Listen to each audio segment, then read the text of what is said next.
What killed the dinosaurs wasn't just an asteroid. It was everything that came after. Firestorms, acid rain, darkness, and cold. But how do we really know that any of this actually happened? In this episode, I speak with Dutch geologist and paleontologist Jan Smit, one of the key scientists who helped uncover the story.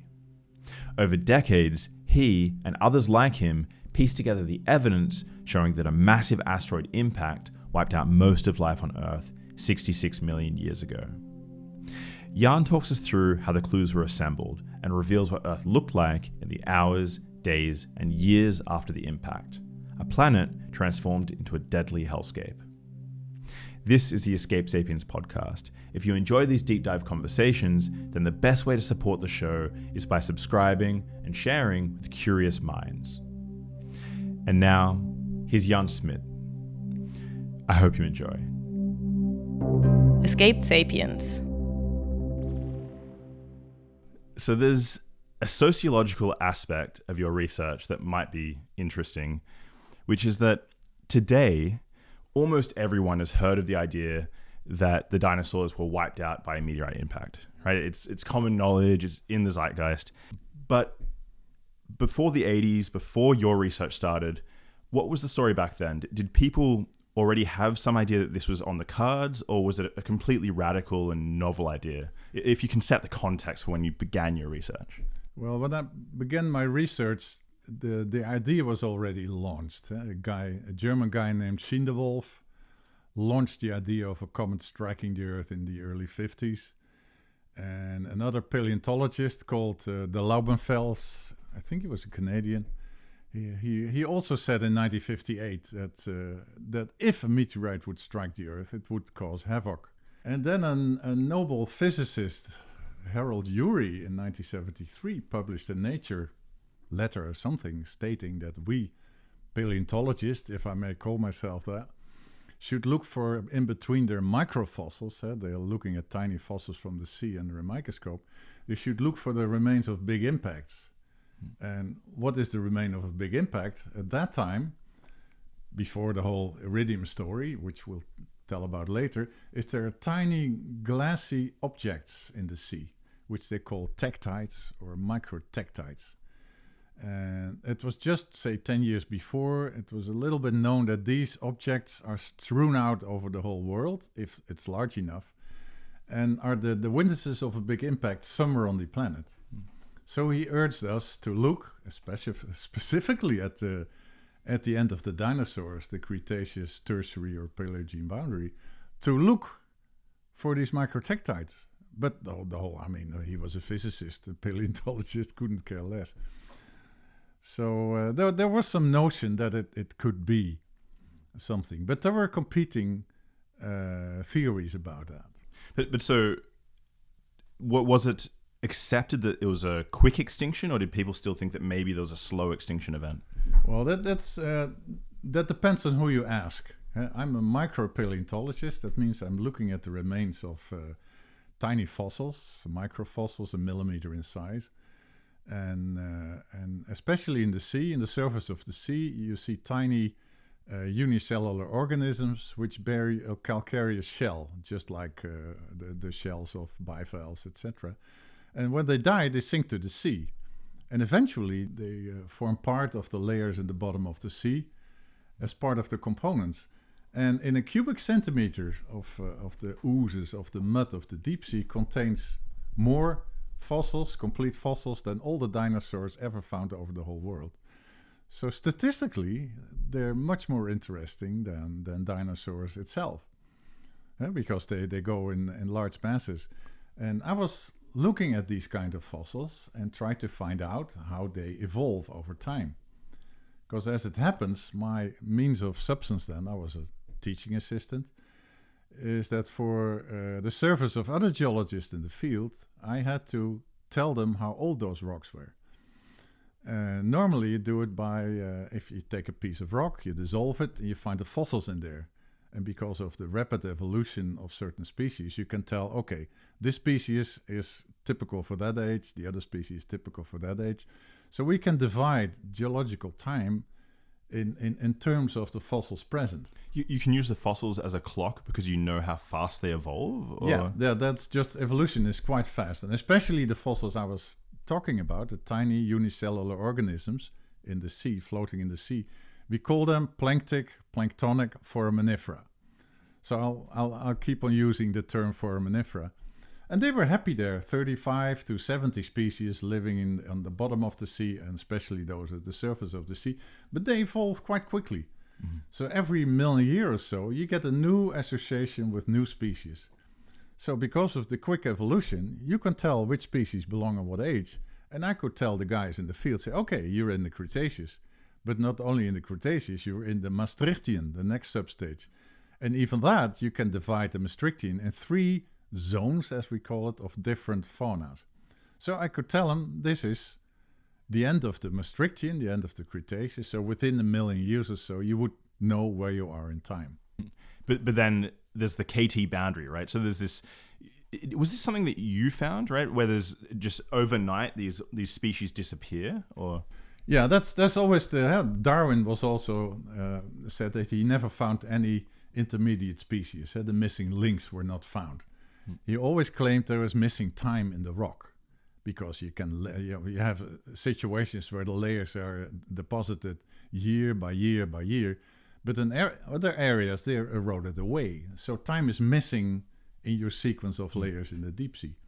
So that was Darwin's problem. He could not resolve the gaps in the time in the sediments. So when I was a young student, I went to Spain, and as it happens, my thesis subject was to resolve the problem of how Spain fits in the south to the adjacent terrains, like the Sierra Nevada and the area south near Alicante and Malaga. See how they fit in a very specific time frame. I was supposed to look at the Paleogene, which, by the way, starts at the Cretaceous-Paleogene boundary. So as in my armory, there was a hand lens. I knew about the fossils because I was having a job in determining them.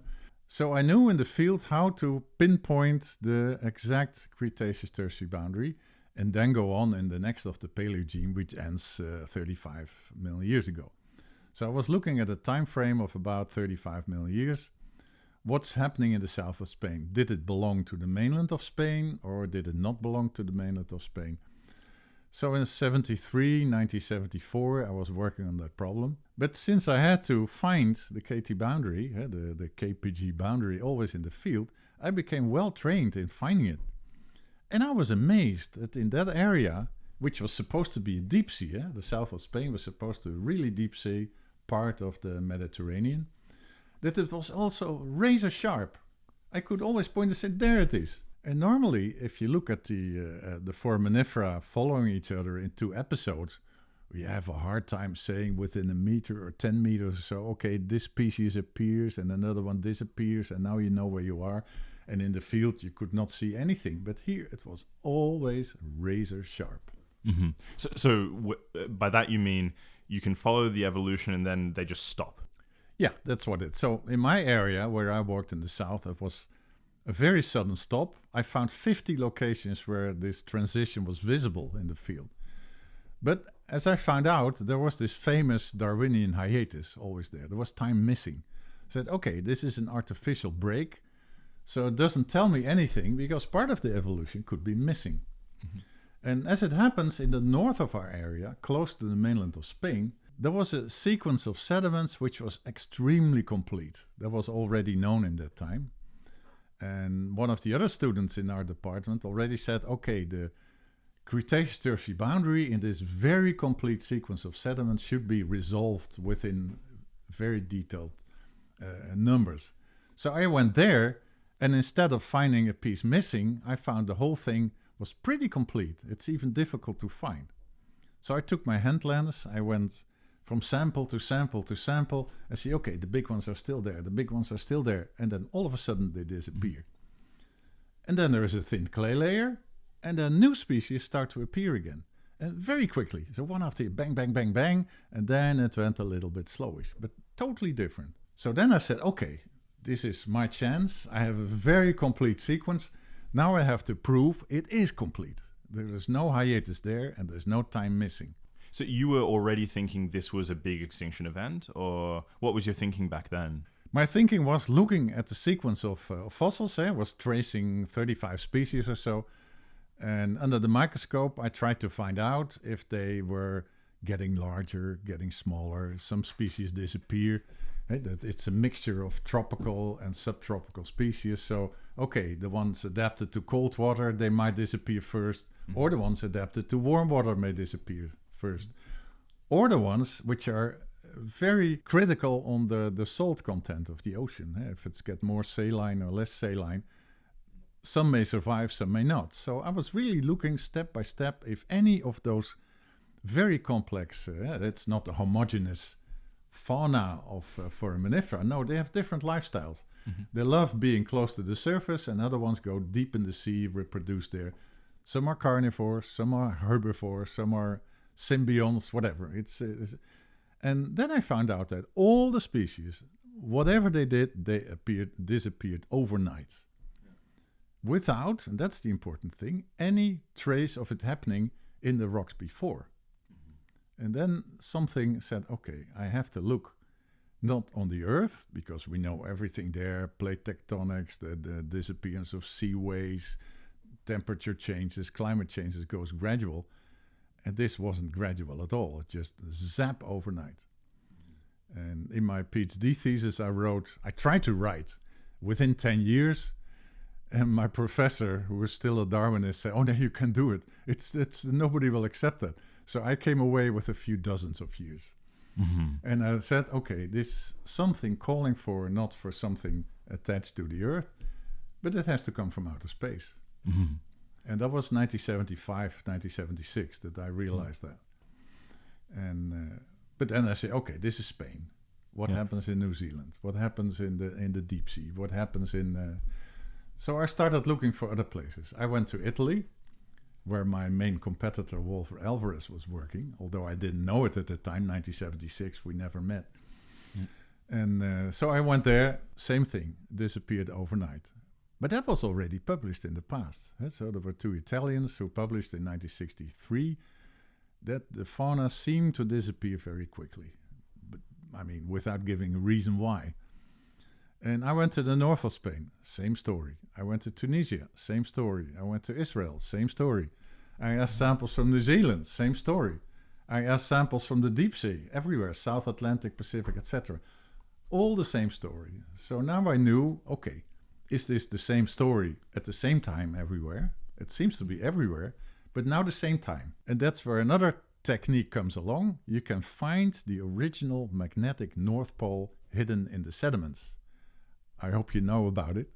The magnetic field in the Earth regularly, at geologic time, switches back and forth. So North Pole becomes South Pole, and the South Pole becomes North Pole. And it happens every few 100,000 years to a couple of million years ago. And in the end, it gives you a sort of, if you make a normal period, when it's the same as today, you make it white. And if it's reversed, the other side around, you make it black. Clock. So what you get is a barcode of black and white in different things. And that's the main invention in the early 70s, that the spreading of the continents in the middle of the Atlantic. And you know about the mid-Atlantic ridge. It's the longest mountain chain in the world. It runs from the north to the South Pole. And the spreading of the Atlantic Ocean is symmetric on both sides of this long mountain range. And it contains the same barcode on both sides of the mid-Atlantic ridge.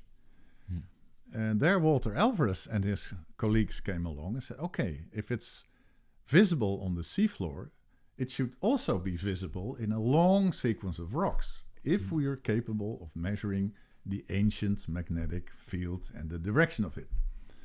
And in the 1970s, they succeeded to do that in Italy. And they found the same barcode as the ones in the Atlantic Ocean.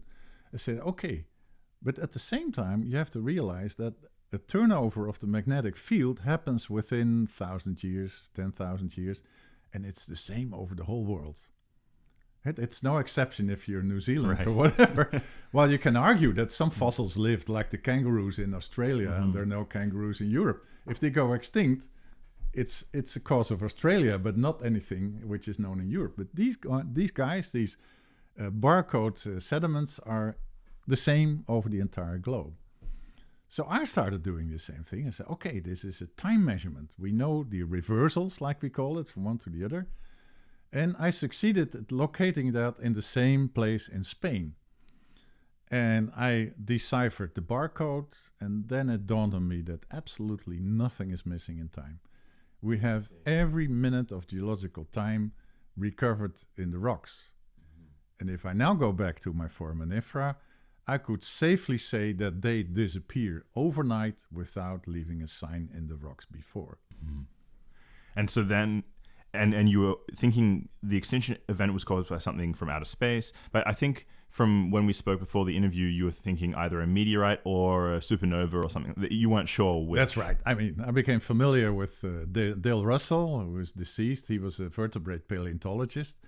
And he was the only vertebrate paleontologist. Those are the guys looking for bones and dinosaur bones. He was the only one among those paleontologists who believed in a sudden end of the dinosaurs. And he was already known that he favored the supernova. Said we zap the Earth, especially dinosaurs. They're not protected. They're bare-skinned and they're sort of scorched on the surface of the sea. But I started to have my doubts because a meter of seawater will protect any species living below that level.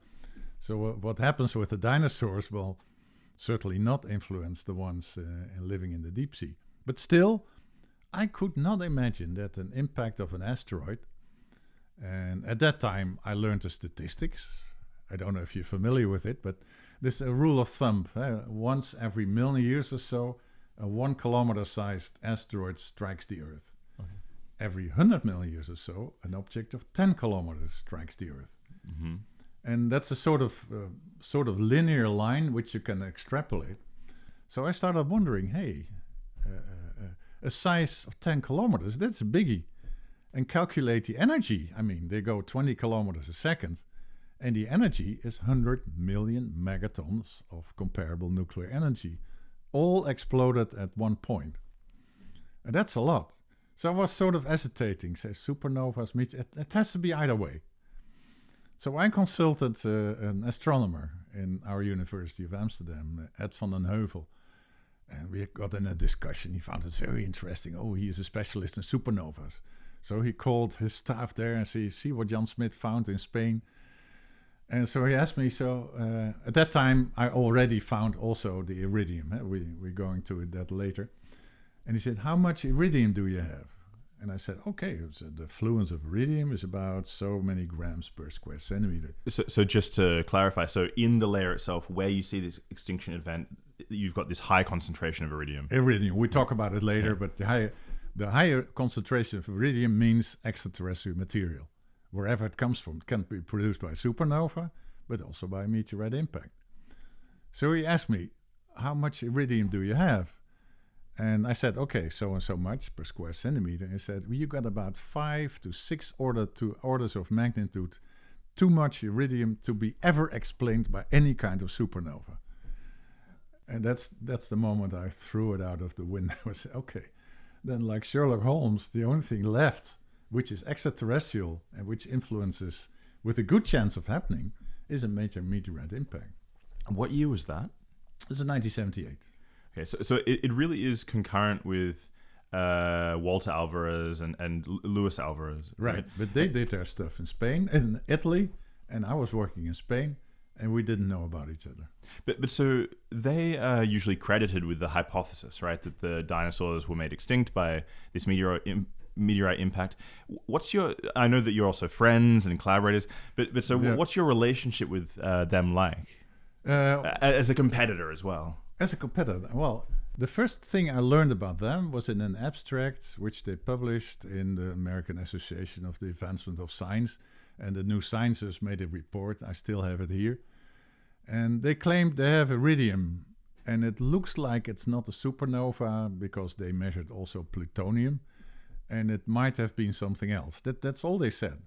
But it triggered for me an alarm bell, because what I did 2 years before was using exactly the same method, instrumental neutron activation, they call. You take a tiny bit of sample, you zap it with neutrons, and the neutrons collide with all the elements and the isotopes, whatever, in your sample. They become temporarily radioactive, and when they decay, they send out very specific gamma rays in a certain energy.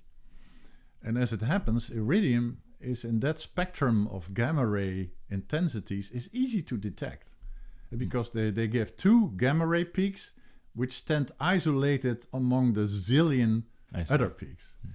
So iridium can be measured by orders of magnitude better than any other element. So that's the reason why they chose iridium. And I said, okay, gosh, at the same time, I had results of nickel, of chromium, of cobalt, of arsenic, whatever, vastly anomalous in the exact same layer that the Alvarezes were measuring in Italy. So I started looking around, and the guy who measured the instrumental neutron activation in Delft University, he asked me, how much iridium do you have normally? I said, okay, look at the Alvarez results. They say about 7 parts per billion. I mean, it's extremely small.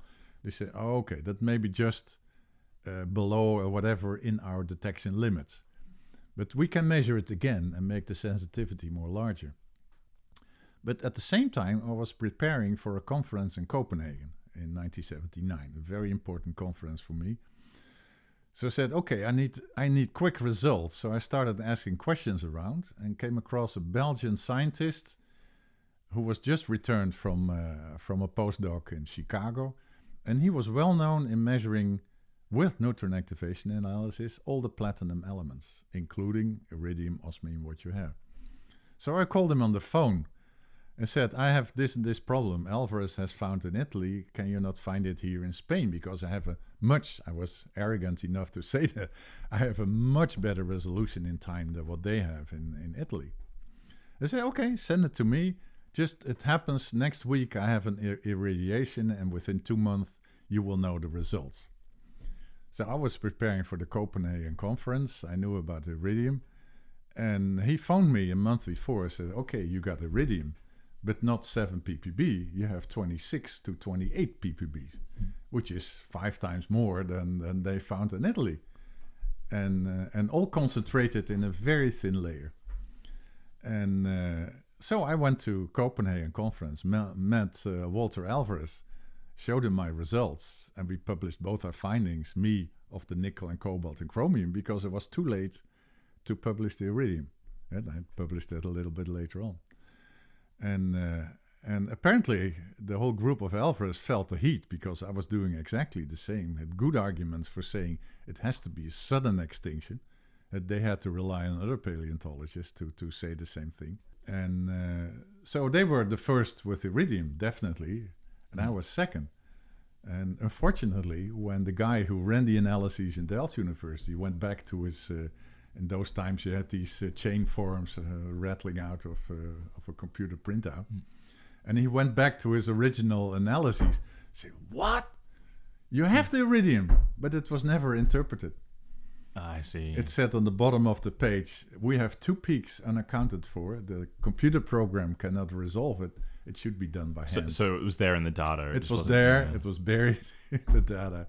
Yeah. And I was too late. So it's as simple as that. Yeah. And but I'm happy though I found a second big evidence of a meteorite impact. So the other thing is Luis Alvarez, so the senior, was also one of the great physicists of the 20th century, right? He got the Nobel Prize. Do you have any anecdotes or any fond memories from interacting with him before he passed in the 90s at some point? Yeah, he passed in the 90s. Now, of course, when there was another reason I went to the United States at the time. I attended the conference, and at the same time, there was this story coming up. The whole thing was published. Me in Nature and Jan Hertogen, the Belgian guy in Nature, and Luis and Walter in Science. But as the editorial process happens, the science process was a little bit slower than the one in Nature. So mine came out 10 days ahead of theirs. But it was already known that they had whatever published first. I have the preprint here to show you that. And so I went later to say, there was the question, are the dinosaurs also going extinct the same way as the foraminifera in the sea? And there was a big dispute going on among vertebrate paleontologists. Dale Russell was a convert right away, but all the other vertebrate paleontologists said, no way. Dale Russell was the physicist who... No, he was a paleontologist who believed that the supernova was responsible, but also believed that the dinosaurs went extinct suddenly. But he was the only one standing out. Even the crews, Bill Clemens in Berkeley and a couple of other guys, they all said, no, it has to be gradual, because the rock record in North America shows that the dinosaurs are disappearing gradually, while at the same time the new mammals, which survived the extinction, became more numerous in time. So they said it cannot be a meteorite impact because it's not sudden at all. So that was completely incompatible with the history in the sea. So I started out, and Walter Alvarez knew the guy Bill Clemens very well. They're sharing sort of rooms in the same hallway in Berkeley. And he invited me to his field camp in Montana, where he was actually digging up mammal remains and dinosaur remains and whatever. And he published a story also that it was not, he said, out with a whimper, not with a bang. I mean, so there was clearly opposition there. I said, okay, either we are wrong or they are wrong. So, and at that time, I went into the field. That's a different story. I mean, resolved the whole question. But I also visited Luis Alvarez. That's why you asked it. And he invited me in his house. I could even borrow his Subaru from his son-in-law. I drove around with my wife around the Bay Area. And he took us up in his Cessna twin-engine plane. Because he liked to fly around, and in order to keep his license, he has to take regular flights every year. So he took us up to Santa Barbara, where he has a lunch hall where he had regular lunches with his guys, and so we could fly in his plane. He's sitting next to us, and he brought us back to Berkeley, and so that was my real interaction with Luis Alvarez. He was very generous. And but were you ever out in the field with him? No, he's a physicist. He doesn't go in the field except only his son. Yeah. Only his son. He's a real good geologist, and he relies on his son. Although it took a long time before Louis recognized that there was anything exciting in the geology. He found that's minor science. I don't deal with that. And so he was a typical guy, though. But well, he liked me, possibly because I supported his theory. But so then it was later on that the actual meteorite crater was found, right? So how do you pronounce this again? It's chicxulub? Chicxulub is a good pronunciation. It means I was told the tail of the devil, but it could also be a front part apparatus than I see. You see it. It's like the German Schwanz. The German, exactly. This one's in Mayan language. So, yeah. But so, what did that feel like? Because you have this hypothesis, right? And then obviously the prediction is you're going to find an impact crater somewhere on the planet, and then it's found. So what did that feel like at the time? That was a great resolution. It's a story by itself how it came known. I heard about it vaguely because there was another grad student, Ellen Hildebrand, and I had a postdoc in the early 80s in UCLA, and he was a master's student looking for something to do with the KT boundary. And I suggested him because I was looking at, we find all over the world, like you can see here. This is a piece of Spain where it started. You can see it's a very thin layer. It's now hardened, but it's muddy sediments. So very soft at the time. I'll just say for people who are just listening, you have a specimen in front. Well, not a specimen, but a chunk of rock. A chunk of rock, which used to be soft oozes on the seafloor. And here you can see layer by layer, and every 4 centimeters here is 1,000 years of sediments deposited in my area in Spain. And you see there is, at the end of the foraminifera, there's a thin layer of 2 millimeters in thickness, a bit greenish, a bit reddish. So time goes like this. So time goes up from the bottom to there. And yeah. You see, if you can see, there's no change in character of the sediment. Yeah, so it's all white and then this level, all white layer. at the level, up till this level. Yeah. And this level, what you see here, turns out to be the ejecta thrown out of the crater itself. I see. And now 8,000 kilometers away from the crater. Mm-hmm. This is super rich in iridium, 27 ppb, but it also contained tiny globules, which I interpreted as tektites at the time. So this is prime evidence for what happens. And if you look closely, you see on top a gray layer, which is the clay layer on top of it, where the oceans became sort of empty. Ken Shu called it the Strangelove Ocean. And is that found everywhere, or is that just close to the crater? If you go to New Zealand, it's the same. If you go in the middle of the Pacific, Japan, I found it south of the Caucasus in Georgia. This is worldwide. And the curious thing is, it's always 2 millimeter thick, except if you come to North America, there's the layer is slightly thicker. And if you go to Mexico, there's another piece, you see it becomes even thicker then. I see. It's 3 centimeters, and the spherules in there are even bigger. Oh, you can actually see the little. So the spherules are like little pieces of glass almost. They used to be glass. There's something else now, but they used to be glass. And that's them. Those that's little. them. You okay, see, I'll it's take a picture of that. Package of layers. You see them sitting there, and this is what happens if you go closer to North America and especially to Mexico. And that was sort of the giveaway for where we should look for the crater. And I told Alan Hildebrand that, the only thing we know, which this is in a sandstone package, high energy, while this in Spain is a low energy, deep water environment, just oozes, nothing is happening physically, no currents, no waves, no whatever. But here was evidence of big waves crashing ashore. And the first time that was found was in Texas, between Dallas and Texas is a river called Brazos River. And there is a sandstone attached to the iridium layer. So we know, because the iridium was in the top of the sandstone layer, one has to do with the other one. So physically, this is the only area in Texas where you have a high energy environment, something. So possibly we're approaching the crater, because that causes whatever energy in the environment. Later on, we learned a lot more. So I said to Alan Hildebrand, well, in Brazos River, there's a high energy sediment. Go there. And I was doing something different. I should have gone myself. I went later with Walter Alvarez to Mexico. We found zillion things. But at that time, he went there and he uncovered also a layer in Haiti, the island of Haiti, which is sitting much farther east, where there's a layer of 10 centimeter thickness with glassy globules. So he was looking now for the Caribbean. And he found a circular feature near Colombia. He found there is a curvature in the island of Cuba where you can fit a potential crater. And so he started looking for it. And eventually, somebody suggested to him, you should look to Mexico. And there is a crater-like structure which was already uncovered and discovered in 1975. So even before the iridium story. But since the crater is buried underneath a kilometer of sediment, every evidence on the surface is gone. You have to go to drill holes to find it. How deep is that? It's about 1 kilometer deep, and the crater itself is, of course, many more kilometers deep. And then you find the surface of the crater itself.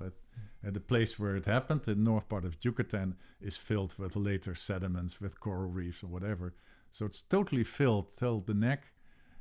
On the surface, I've driven many times in Yucatan to look for the evidence. You don't see nothing. It takes geophysical evidence, and that geophysical evidence, which means you look at deviations from, for instance, the gravity field on the Earth. In one place, you're just a tiny gram heavier than another place, because if there are heavy rocks underneath you, the pull of the heavy rocks is more than when you're sitting on top of lighter rocks. And with very sensitive instruments, you can measure the difference.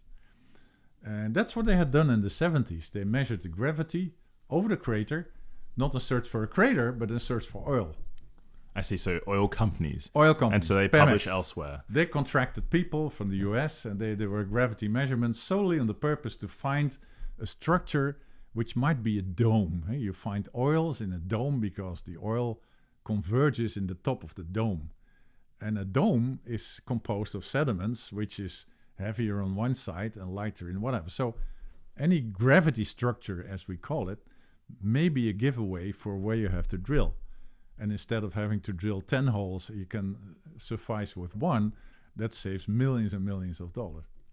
So indeed, they found the circular structures in the gravity, and Pemex started drilling in the gravity structures.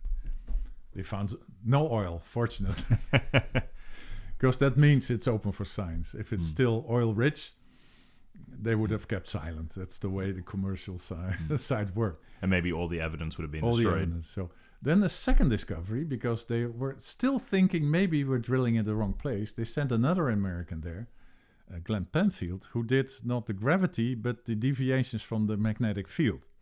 And not a turnover from north of south pole, but the direction and the force of the magnetic field is also different from place to place. And it's also dependent on the rocks underneath the surface.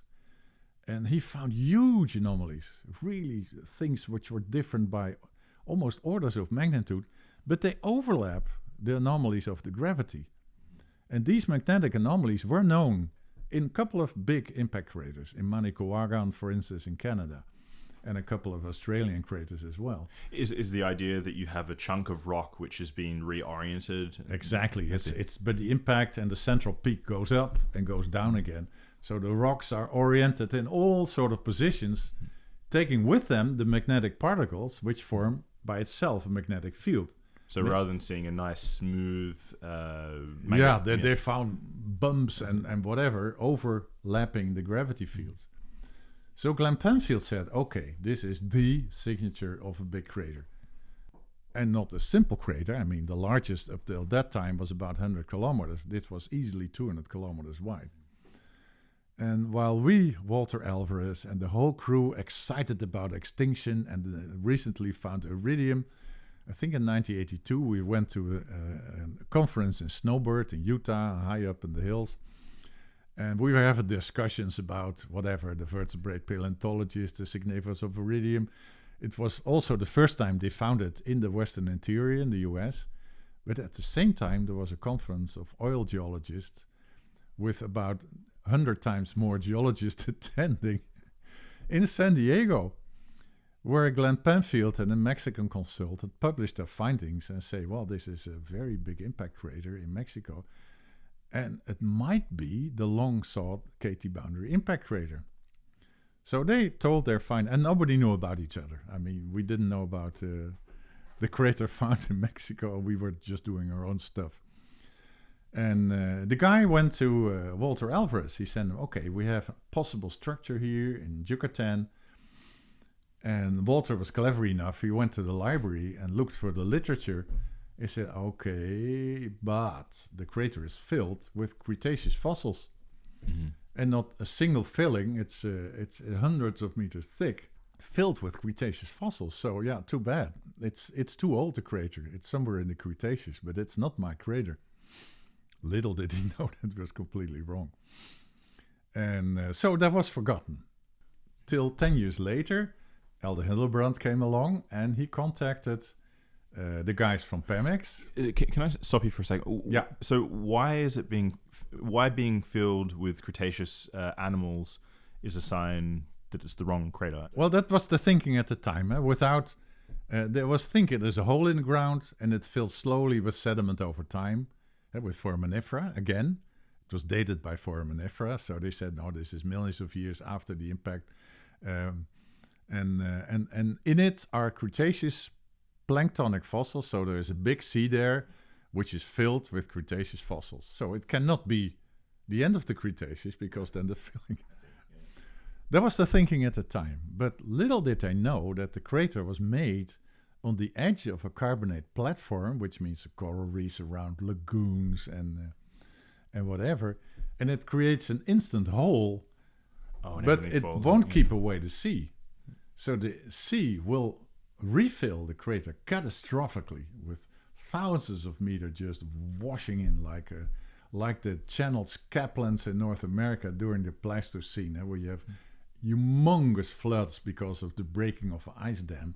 Here we have the breaking of the sidewall of a recent crater by the crater filling. So it turns out to be that all the Cretaceous fossils were inside the sediments which were washed in from the side. Mm-hmm. So they were not original, they were brought in later by the filling of the crater. So then it became known, because we drilled the crater afterwards, that okay, you have hundreds of meters of sediments washed in, and if that's done, if the drilling showed that, then do we have the iridium and the first Paleocene fossils. But that was much later. At that time, we didn't know it, and Walter was slapping his hands. Gosh, I should have known it. But to tell the story, so it was again forgotten until the end of the 80s. And I was flying in for a conference, and I was flying in for a short sabbatical because I had a good postdoc in Amsterdam, and I was invited by Walter to stay in Berkeley for 3 months. So I was flying in by, also coincidence, by British Airways with a stopover in Heathrow. And in Heathrow, the biological and geological editor of Nature stepped in. I knew her, and she knew me, so we got chatting in the plane. And she said, "Okay, I have a manuscript here, which should be reviewed." And it read, it's published, one of the major publications then. It mentions glassy spherules in Haiti, and it also mentions the possibility of a crater in Mexico, but also other candidates. "Are you willing to review it?" I said, "Please, give it to me." So I reviewed it on the plane. It was an excellent paper, but it definitely proved we're at the right spot. And this was the original glass, which is produced by the impact. And a big impact like that produces almost everything from gas to aerosols to melted stuff, shocked stuff, even weird stuff like this. You see those spherules are found in the vicinity of the crater. They're much larger. They're much larger, and they are concentrically filled. So that's very typical for very large impacts. What are they? We still don't know. I mean, they're there, they're flattened, they're big. They probably end up in accreting material while flying out of the crater a certain distance. So, but the glass was important because the glass has the composition of the target of the meteorite. I see. And then you could match up the chemical composition to the composition in Mexico. Exactly. And how do you get samples from deep in the crater if it's buried? From the oil company. From the oil companies. They knew then for sure it was not oil containing, so the samples became available. It was a story by itself. First they thought it was lost in a warehouse fire somewhere in Yucatan. But it turned out they had saved the cores, including a core.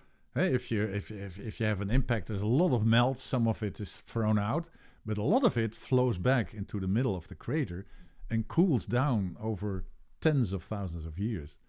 And it forms a nice, what we call igneous rock, like a lava pool filling a depression. It cools very slowly, so it has time to form larger crystals. Among feldspars, quartz, whatever, normal. And they very much look like a normal volcanic source. We have volcanoes all along the Andes, and they have the same composition and the same minerals and whatever, so it was not unusual in that area. But now it turned out to be in the bottom of a crater, and it's nicely crystallized. So we compared the composition of that melt layer in the crater with the tektites in Haiti, and they turned out to be in every detail completely identical. Even the ages turned out to be completely identical. And that was the clincher how do you say so? The clincher. Clincher. It's like a murder mystery, right? It's like a murder mystery. The whole story has been that way. So one after the other. So within an error margin of 10,000 years, the tektites on the one hand and the sample from the melt in the crater turned out to be 66.3 something million years old. So now we're certain. I mean, it was all excitement all out. I went for a postdoc. I got the manuscript to review. We got the crater flowing in. And we knew now we have a big one in Yucatan. And this got to be it. So you can imagine it was excitement all around. So to what precision do we understand what happened during the impact? Could you walk me through what was it like on Earth when this impact occurred? Yeah, you can imagine what that happens, and the rock record is usually not good enough to preserve that. So the first detailed, if you look at the rock like this, you get information every 1,000 years or so. That's not good enough to say what happens in minutes whatsoever. So we knew a couple of things. This gray clay layer follows immediately on the impact. So the planktic world was devastated right away. But why? And the first theories came along that it must have been the specific target which was hit by the meteorite. And as it turned out to be, only 1 to 2% of the Earth's surface has a composition like that. It's a 3-kilometer stack of coral reefs, lagoon sediments, salts, gypsum, whatever. I mean, we see them at the edges of continents, in the Bahamas, in coral reefs. The barrier reef in Australia would be a good candidate. But all in all, it's only 2% of the Earth's surface. So apparently it was a big coincidence that the meteorite landed specifically at Yucatan, evaporating a lot of gases. The 5 times the size of the meteorite is vaporized as well, which means gypsum is vaporized, which is 30% of the subsurface. And that causes sulfur in the atmosphere over decades. And sulfur, especially sulfur compounds, are sort of whitish, powderish. They reflect sunlight. And if they reflect sunlight, it will cool off on the surface of the planet. And okay, so that was calculated. Say, okay, the aerosols, like we call it, they stay there for a couple of decades. So it must have been cooled for a couple of decades. J. Meloche pictured the return of all these tiny tektites. If you see them coming down with a couple of hours, each of them is a shooting star. I mean, is a light source. But if you have billions of shooting stars, it creates a sort of broiler effect. They radiate infrared radiation on the surface of the Earth within half an hour or so.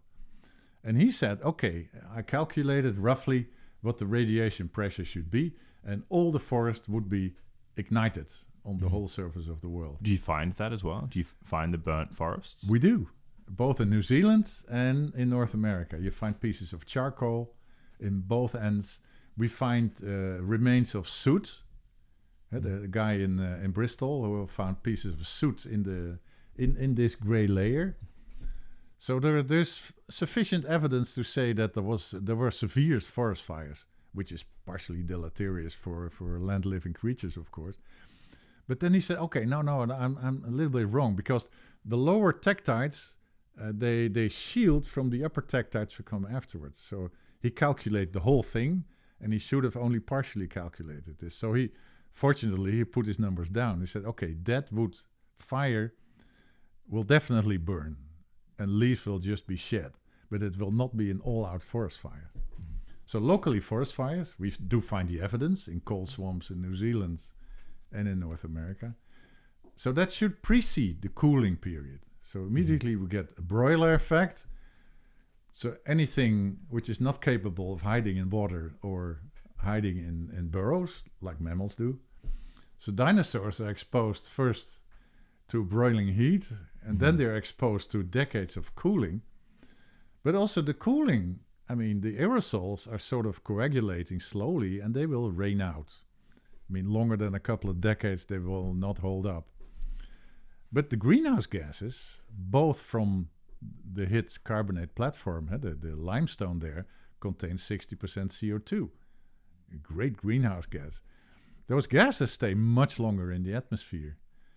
Added by the mass kill, the forest fires, I mean, what do you imagine? It's a lot of greenhouse gases. So afterwards, if the decades of cooling is over, we would expect to find a long period of warming. And that's also found. By looking at isotopes of living creatures, you can see that the surface of the sea warms for at least a couple hundred years, maybe thousands of years, by 10 degrees centigrade. And that's enough to kill the foraminifera, or? Well, the foraminifera were killed before. This is in the clay layer above it. They were already dead. But the other thing is, by the aerosols, it also creates a dust layer. And that was the brilliant idea by the Walter and Luis Alvarez. He said, okay, he calculated the amount of dust represented by this layer. So it's more than enough to kill the light. It will be dark for a couple of months. And that will kill off photosynthesis. So the organisms where my foraminifera live from are the tiny algae floating in the surface of the sea. They also leave calcareous skeletons. So the food source, the primary food source, is killed off for a couple of months, and you can see a collapse of the total food chain. I see. So there's like an algae that they all survive off, and so that dies off because there's no sunlight. There's no sunlight. It will not produce photosynthesis, so the basic food source is gone for most foraminifera, so they succumb. But other foraminifera living on the seafloor, they get still a rain of tiny particles where they were still lingering. They don't care at all. They were still living on the mud of the seafloor, and the seafloor is not influenced by temperature changes. And so you find specifically those ones surviving. The ones at the bottom survive almost 100%. A few big ones, which are living near the photic zone, they go extinct as well. But everything living below the photic zone survives unscathed. And so we could make a sort of division. What happens? We have the dust, we have the heating, which kills off the dinosaurs, and the dust kills off the primary food chain. We get the cooling thereafter, and then the warming up. So we had a sort of slam dunk scenario ready for the meteorite, which was unfortunate enough to hit a very specific target. If it would have only waited 2 seconds, it would have landed probably in the Pacific Ocean, and nothing would have been killed. There still would have been huge tsunamis. It would be huge, but looking at the statistics, we know that similar objects strike the Earth during the last 500 million years, at least 5 times. How do we know? That's the statistics from impacts. Just from statistics, not just from statistics. But if the statistics are 5 will happen during the Phanerozoic, I mean the period of abundant life, we would witness at least 5 big extinctions. Hey, there are 5 big extinctions. We have the 5 major mass extinctions. So we looked like crazy in the Permian Triassic, the Jurassic, Triassic, the late Devonian extinctions as well, certain that we would find evidence of impact. And nothing turned up. So this is the only one? This is the only one which is really proven to be attached to an impact. And all the other ones have different reasons. I mean, logical reasons, big volcanic eruptions, the splitting of the North Atlantic causing humongous volcanisms in Morocco and on the other side of the sea. You name it. Freezing, because one of the major extinctions is due to an ice age at the end of the Ordovician, 410 million years ago. I suppose this one, the extinction of the dinosaurs, is famous because they're charismatic, right? Of course, and it's the most recent one. So there's plenty of evidence around, and the older ones become rare and rare and rare.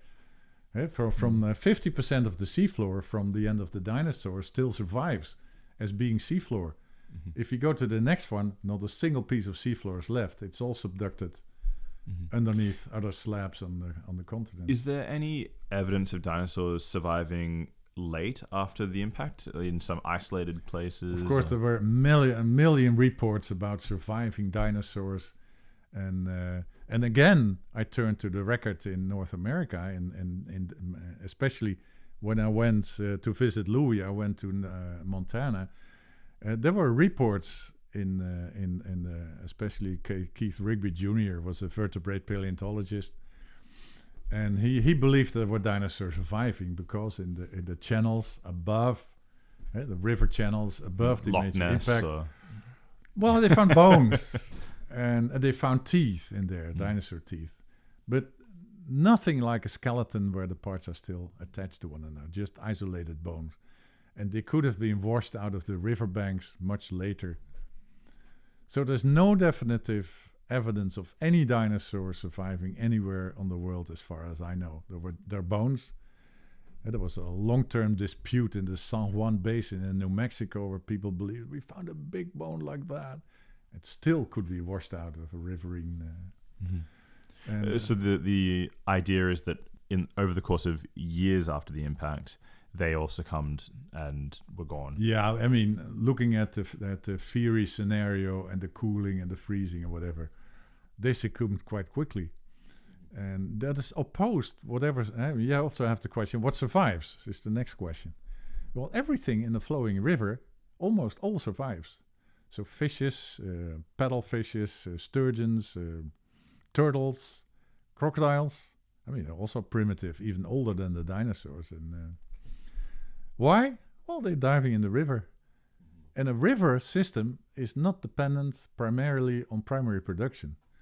It's dependent on detrital stuff and animals which eat detrital, decaying stuff on the sea bottom. So crayfish and crabs live from whatever is rotting on the bottom of a river. So their system is not dependent on primary production, but is dependent on detrital stuff in a flowing river. And that's the ideal environment to be living in when the meteorite struck, because they survived. And what was our ancestor like at that point? A little mouse thing? Or?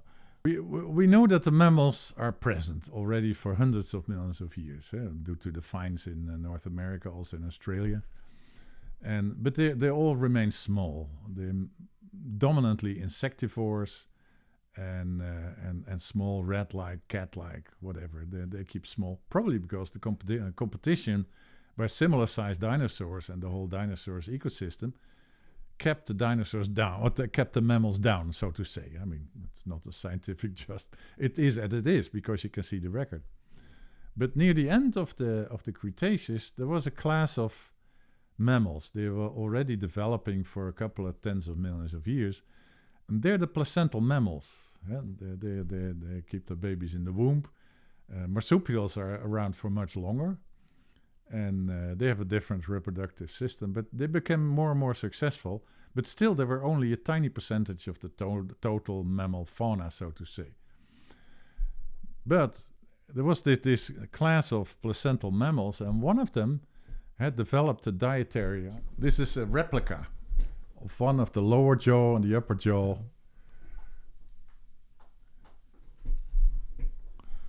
Of a typical, I mean, what's the size? Cat size, rat size. Rat size. And as you can see, the molars are blunt.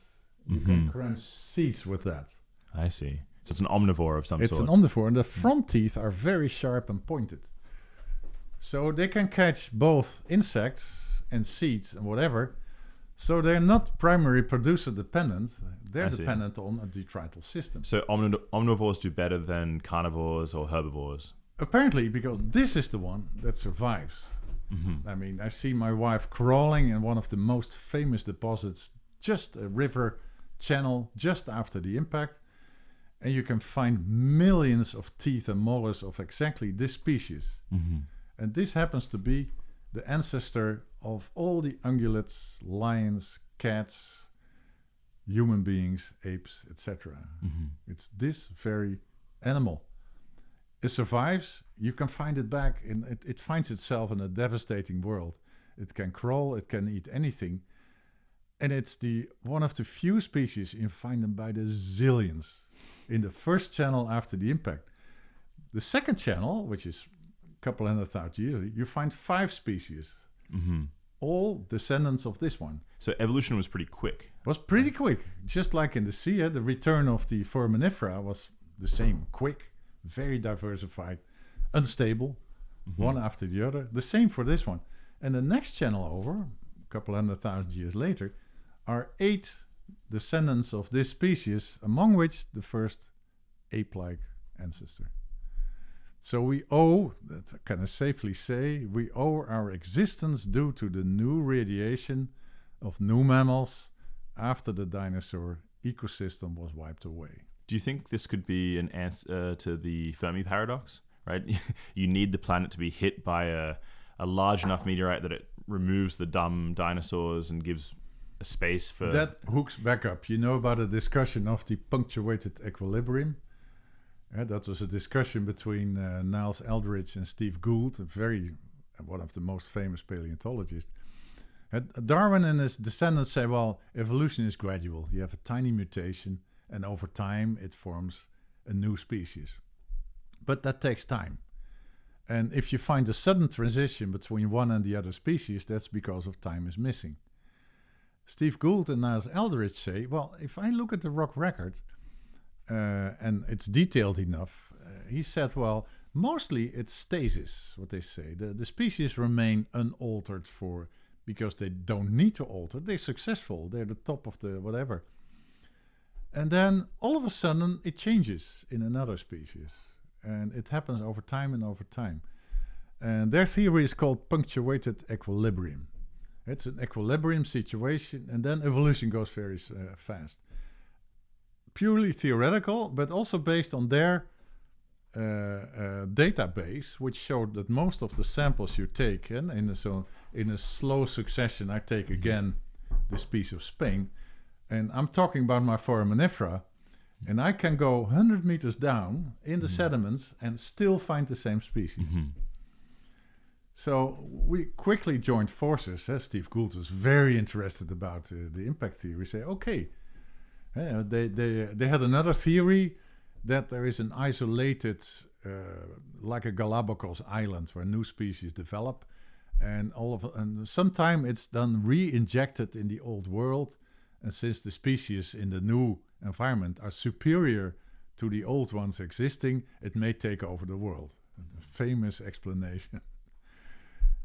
What happens if you join the Galapagos to the mainland of you can predict whatever, the rats and the rabbits or whatever take over. No turtle, no iguana, no what, none of them would survive. So they quickly embraced this theory. Say you have to wipe out an existing ecosystem, which allows other species to proliferate and multiply and fill the gaps. Even if they're, I see it this way, even if they're not would be successful in the modern world, in that time they had all the ecospace to experiment with, produce offspring. And the offspring will, of course, form a competition among each other. And if they're not successful, they will be wiped out. So that's exactly what you find in the plankton world and in the mammal world. The species are not stable, are quickly succeeded by next ones, the next generation, whatever.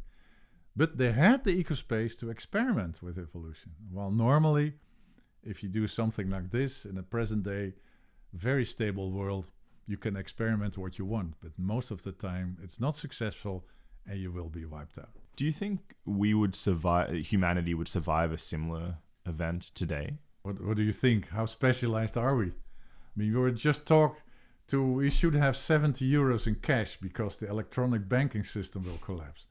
We made our society so complex because we have to deal with 7 billion people in the world. And if it weren't that complex, we wouldn't do it. I mean, look at the revolution in agriculture.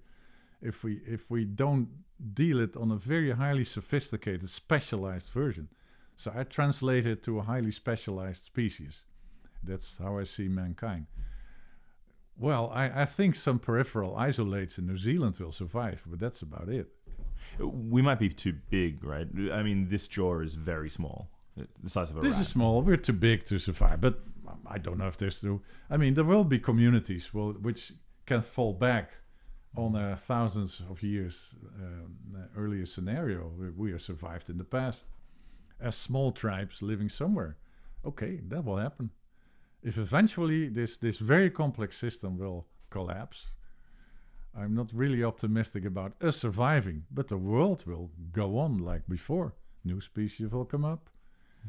And the presence of mankind will be just a blimp in a layer, maybe comparable to this, but maybe a little bit thicker. Yeah, how thick would all of humanity be in the fossil record? If you look at the seafloor, that's what I'm looking. It's the top 5 centimeters maybe. We have infrastructures digging deeper, and something will stick up. But it basically will be a single layer, and we jokingly call it the Coca-Colian period, because we will find Coca-Cola bottles with a print inscription on it. It was etched in the glass, so because of all the bottles thrown overboard over the whole world. So it's an ideal index fossil for mankind is the Coca-Cola bottle, which connects the whole world to Coca-Cola bottles. So we said, okay, the Coca-Colian is the next phase, and what curious animal would have produced the Coca-Cola bottles? Would he live inside a Coca-Cola bottle? I mean, you can imagine whatever. But I'm not picturing a very optimistic scenario, but we're over-specialized. And that's what worries. If I look at the past, the over-specialized species is the ones that get extinct. Since your job or your whole career has been looking at sort of the pages of the geological book over millions of years, right, does it give you some perspective for the value of your own life, since we're only here for 100 years or so? Yeah, definitely. We're standing out like whatever. I mean, nobody can notice it. Cannot fail to notice it. Maybe that's why we're curious if there's life outside our planet. Will it happen someplace else? Is there a planet B, like Trump seems to believe? Or Elon Musk, rather. Hey, he thinks we can colonize Mars. Well, the Mars colonies are dependent on our over-specialization. So if that collapses, the colonies on Mars will collapse as well. There's no way you can sustain a complex society like we have on a very hostile planet. So no, we have to deal with it, and we have to tone down no matter what. And we as geologists, we're looking worried at the rate we're extracting rare minerals or rare elements. Like neodymium is crucial for magnets and so for windmills and drones. I mean, without neodymium, there wouldn't be any drones at all. So how crucial is that? Where do you get it? Where are the last resources of neodymium? They turn out to be scarce. And since the deposits where they're found, or wherever they found, or deposits in rare volcanic debris, it's dependent on the state of the Earth as it is, with plate tectonics, with the constant rejuvenation of the crust of the Earth. Mm-hmm. And which is slow. Which is slow, but it's also like a distillery process. We distill crude oil, put it in a distillery tower, and we separate the different on the volatility. We get gasoline and diesel and whatever heavy fluid. The Earth does the same. It separates heavy minerals from whatever they're attached in. So we need this constant refinement by natural processes, which subduction and resurfacing of volcanoes is. And only in the very end stages do we find rare veins where you can concentrate the rare earth elements, among which neodymium and other, almost indispensable minerals for keeping our whole society alive. Same accounts for all the electronic gizmos we have in our wrists and whatever. So yes, we're over-specialized, and I really wonder if we can survive as a complex society without toning down. So if you wanted people to know any one thing about extinction, what would it be? Don't be specialized. Is there something that we don't what is the one thing that you want to know about the KT extinction event which you don't know, which you don't understand? We have solved many questions, but still, and what we haven't talked about it, the latest discovery in North Dakota, where there is a tsunami deposit caused by the impact, and the tsunami just ravaged the land around the dinosaurs and brought them all together in a tiny river channel, covering almost anything: mayflies, insects, eggs, footprints of dinosaurs, pterosaur eggs. You said in North Dakota? In North Dakota. That's quite far away from the... It is. Yeah. By itself, it's a big problem, but we're going to solve it. We know it's related to the impact because within the tsunami layer are those glassy tektites with the same composition, same age, etc. And it's covered by the iridium anomaly. So it's wedged in between all the famous evidences for an impact. It has to be produced by the impact, one way or the other. And it collects every junk which is lying around in a prairie at that time, including a complete... David Attenborough showed it he's going to show it next month in one of his episodes about the pterosaur eggs. An egg this size with a complete embryo in it. And there are footprints of dinosaurs, like the one on the wall in the hallway here. And they're cast by the tsunami. So what are the chances of having a dinosaur footprint, which must have been made in days before the impact hit? So we know the dinosaurs were diverse and living at the time of the tsunami, at the time of the impact. That's the last evidence of alive dinosaurs we've ever uncovered. Wait a second. When you find a footprint, does that always come from this sort of a mechanism where you have a tsunami or something that's... No. It's, you can have a swampy environment. After a rainy day, the dinosaurs are walking on a muddy surface. Mm-hmm. And up comes, because of the same rain, you may have a flooding of a river. And the river floods the area where the dinosaurs are walking and makes a sort of natural cast of a footprint. So the chances of preserving a footprint in the geological record are amazingly quite high. Does that give many you more than an actual dinosaur bone. Does that give you better statistics then? Because how long after the KT extinction event do you see the last footprint? It's to within 1 day, half a day after the impact. I see, and because that's the age of the footprint before the tsunami reaches the area where they can. Maximum half a day that they were. And the statistics on those are way better than the fossils themselves. It should be, but it's very difficult to find. A bone you can see in a cross section. A footprint is just a line in the sediment. And so you have to expose the surface of the sediment over enormous areas to find footprints. And we know those places in north of Spain and in Utah and whatever. So if you're capable of stripping off the layers, you would find a good statistic of footprints, but it doesn't happen that way. What are you most proud of in your work? So everything you uncovered, I mean, this is quite a profound discovery, right? It is, yeah. I didn't realize it at the time, but I was intrigued by it. It was the sudden extinction. And I became caught in a turmoil because Alvarez found iridium, I found the necessary elements. The second find I did was those tiny spherules, which if you look closely, I'm again holding up the rock from Spain. And if you look at that layer, which we now know is the thin ejecta from chicxulub, you see tiny spherules in there. Not just a little bit, they're completely saturated, thick with 0.5 millimeter size spherules. They were glassy, but they're not from the melt produced by the impacts. They're produced by the condensation of the fireball, the vaporized material, which is thrown out of the crater as well in much higher speeds than the melted stuff. And it's this vaporized material which breaks through the atmosphere like nothing and is found over the entire globe.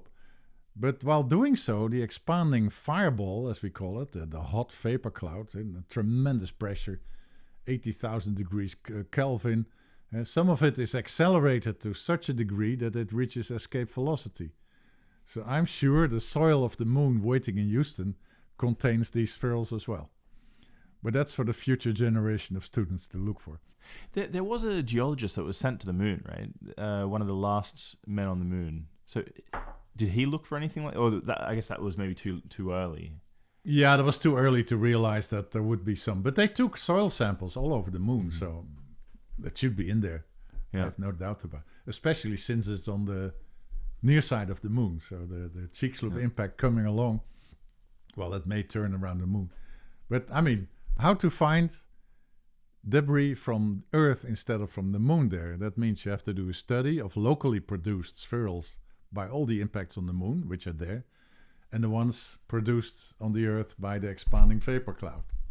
I think from memory, correct me if I'm wrong, some of these spherites, they solidify in space. And was it you that did analysis of the vacuums within the... Yeah, that's what I did. But that's just in the material which is melted by the impact and thrown out of the crater as melt.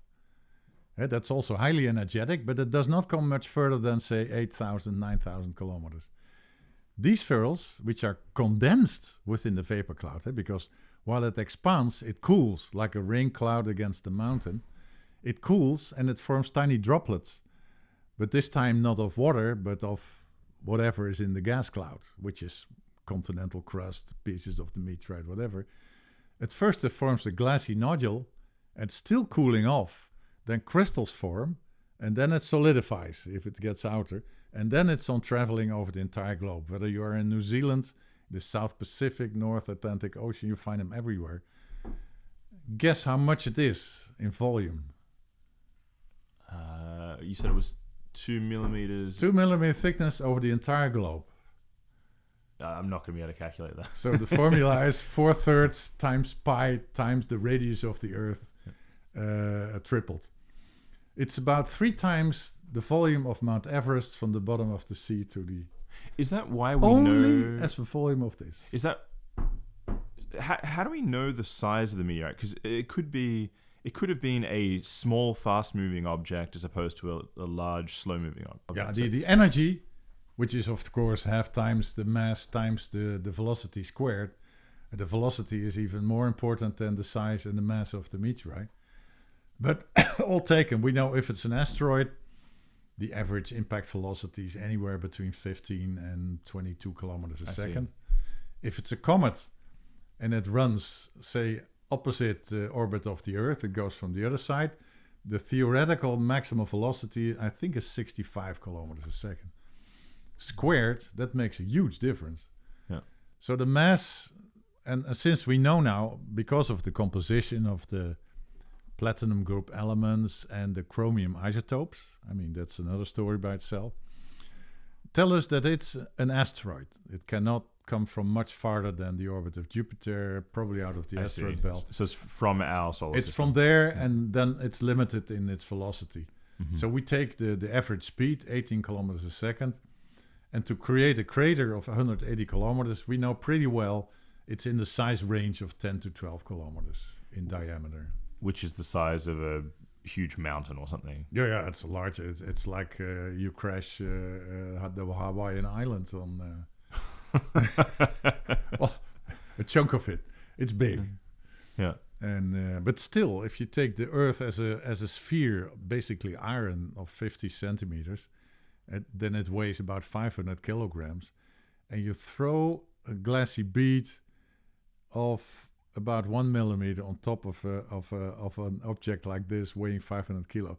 So what are the momentums and the side? It will create a big explosion, but say the rotation of the Earth, the orientation of the Earth axis will not be influenced at all. I see.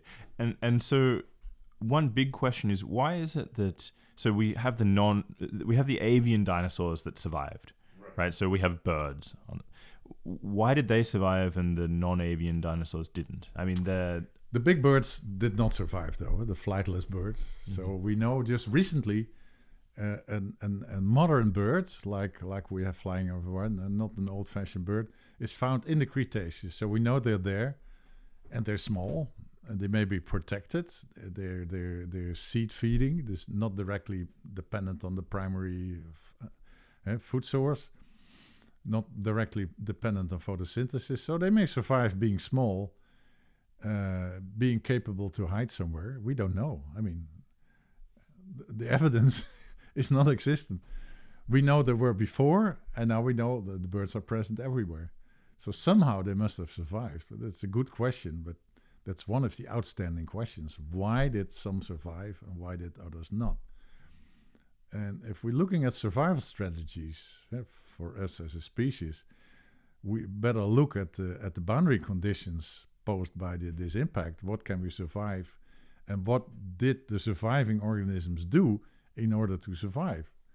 So it's a crucial question. And the birds are maybe not the best ones to look for because they're simply not there, the remains of it. So crocodilians also, those are some of the largest animals that survived, right? Yeah, among the largest, definitely. And that's because I read that as juveniles, they live off detritus and small insects and they also develop over a long period of time, right? And they can go without food for a long time. So they were almost perfect for surviving this particular extinction. What I said, they were surviving in flowing rivers, which are sort of independent from the primary food chain. So they depend on they are, of course, the top predators as well, but everything in the immediate is not dependent on the primary food chain, it's dependent on detritus. And they can survive first the heat, direct heat. They can survive the cold for 40 years. I think that's easily done on some water places. And they don't care if it gets a little bit warmer thereafter. They will just move on to a different area. I mean, I'm confident that about 80 to 90%, maybe even more of the crocodiles did not survive, but the 5% that did were the crucial ones. And what percentage of animals on the whole planet succumbed? If you talk about individual-wise, about 99.99%. But species-wise, it's still, they all quote each other. So the quote of, say, 65% is quoted all over without... But there's no source. There is a source. I mean, that's in the basic books. If you look at species, we know so many species, but it's a rough number, which is already there around for 40 years or so. And so it's not, I mean, probably doesn't pay to ask for funding Right. and say, okay, let's go and spend a PhD or a postdoc on that question. So it's a lonely planet.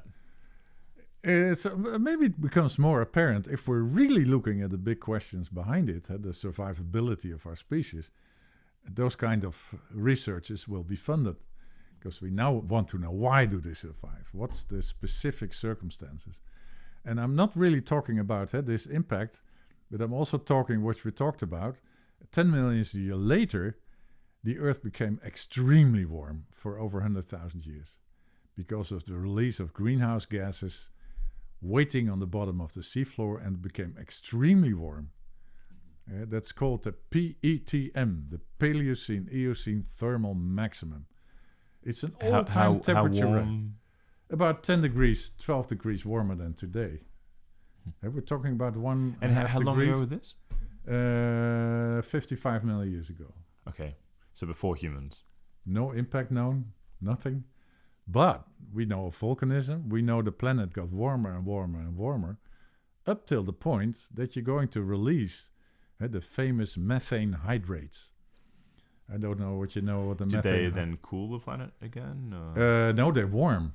I see. Because it's a cage made by water molecules. So water is a very peculiar substance. They can make a cage by locking water molecules towards another, and there's enough space in the cage to hold a methane molecule.